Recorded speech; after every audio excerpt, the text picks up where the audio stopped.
Hi, my name is Citation, and I will be presenting our paper DYMOND, a dynamic MOtif-NoDes network generative model. Real-world networks are dynamic with connectivity changing over time. And network models provide us a way to study and analyze these networks. However, they have been traditionally modeled as static, ignoring temporal information.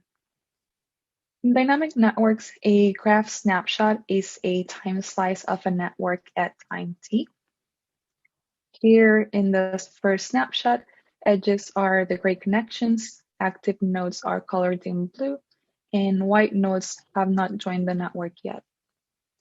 Then a dynamic network is a sequence of graph snapshots.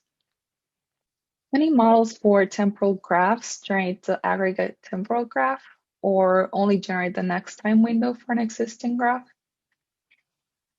But synthetic networks are useful for exploring algorithmic behavior, benchmarking models, or sharing without divulging private data, for example. So we want a model that can generate synthetic dynamic networks similar to an observed network in graph structure and node behavior. And so we propose our model, dynamic MOtif-NoDes model, using these building blocks. We use 3-node motifs for scalability and processing time. And we define motif node roles for each motif configuration.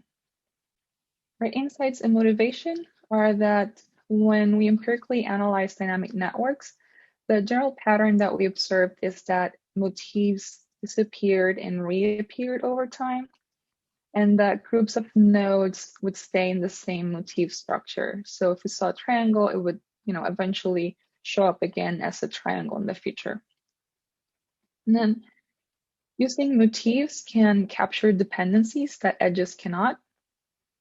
And the node roles help to place motif edges in the network, and they can capture node behavior. So our model assumptions are that nodes in the network become active and remain that way.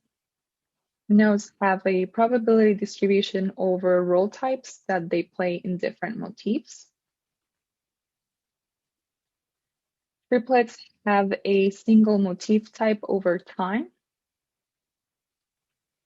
There is a distribution of motif types over the set of graphs. And motif occurrences over time are distributed exponentially with varying rate.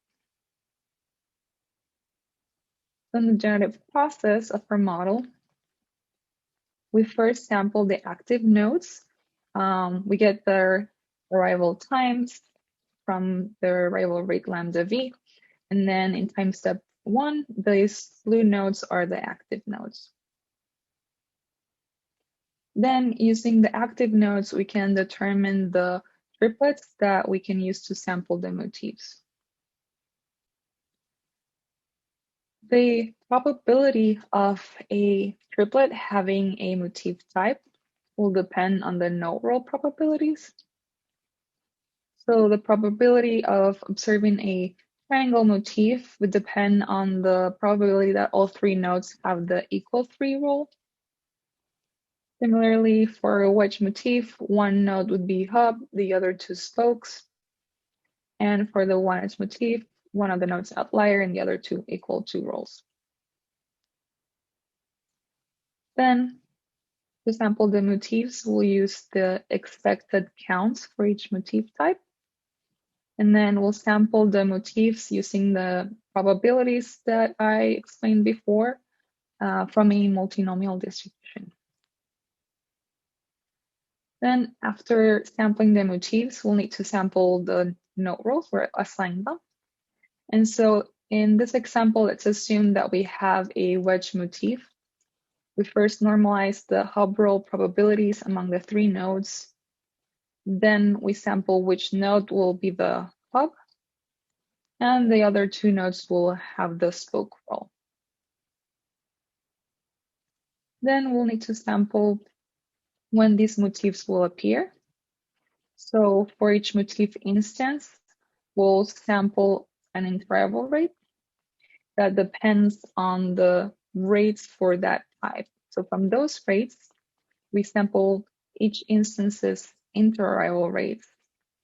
And then using those rates, we sample the time steps that they show on.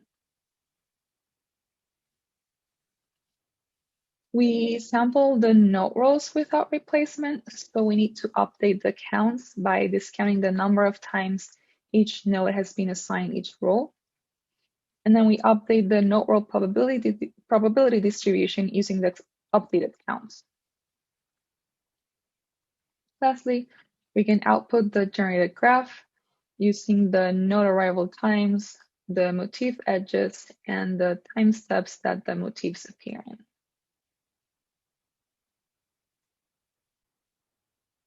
In our learning parameters process, we estimate all our model parameters from a real-world network G.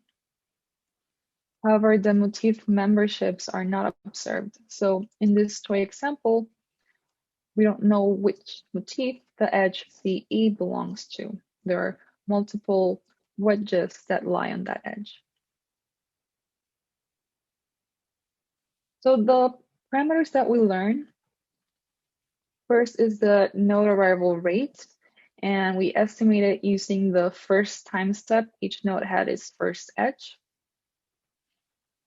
Then we estimate the motif type proportions using the ratio of each motif type in the network.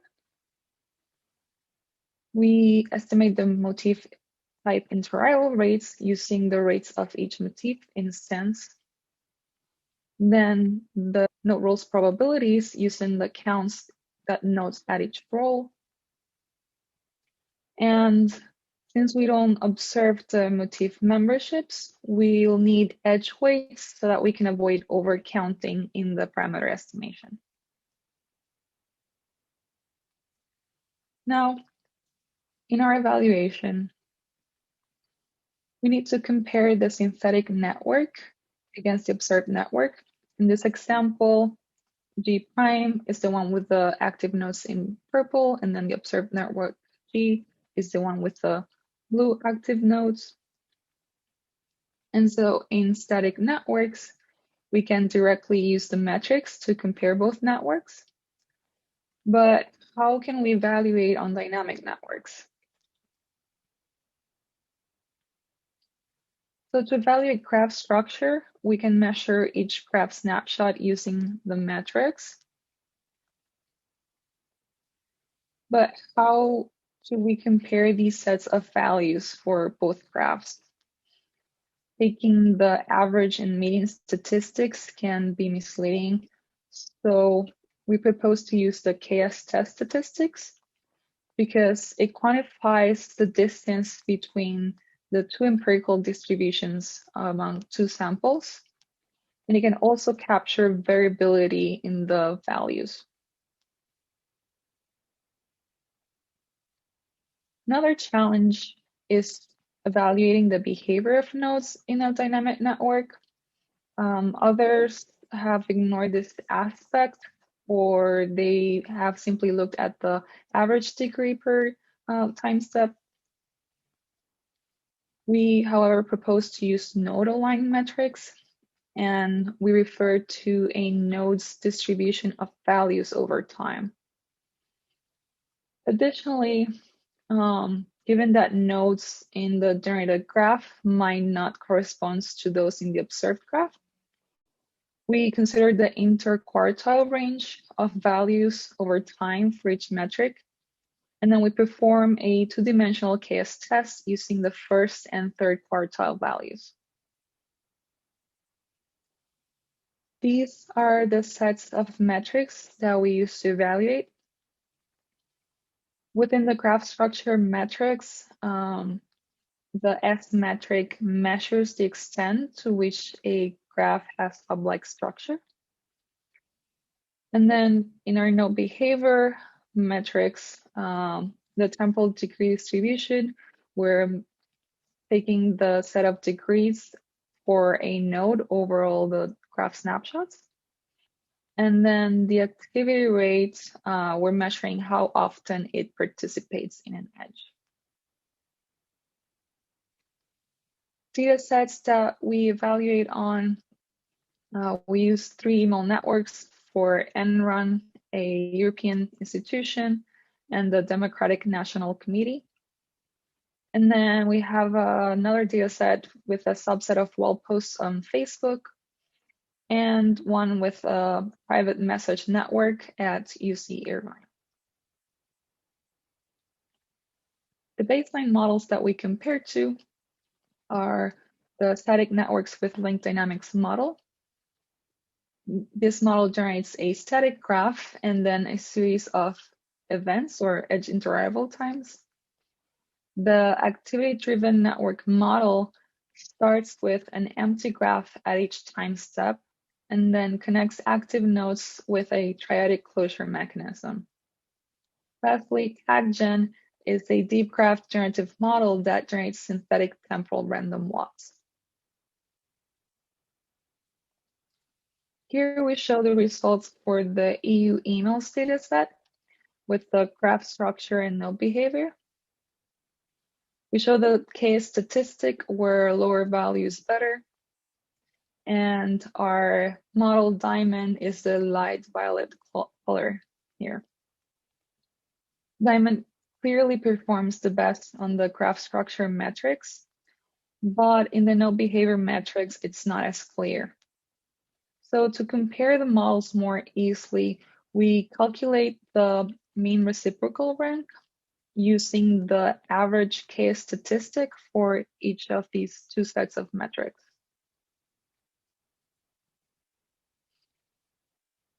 Here we show the mean reciprocal rank. A higher value is better.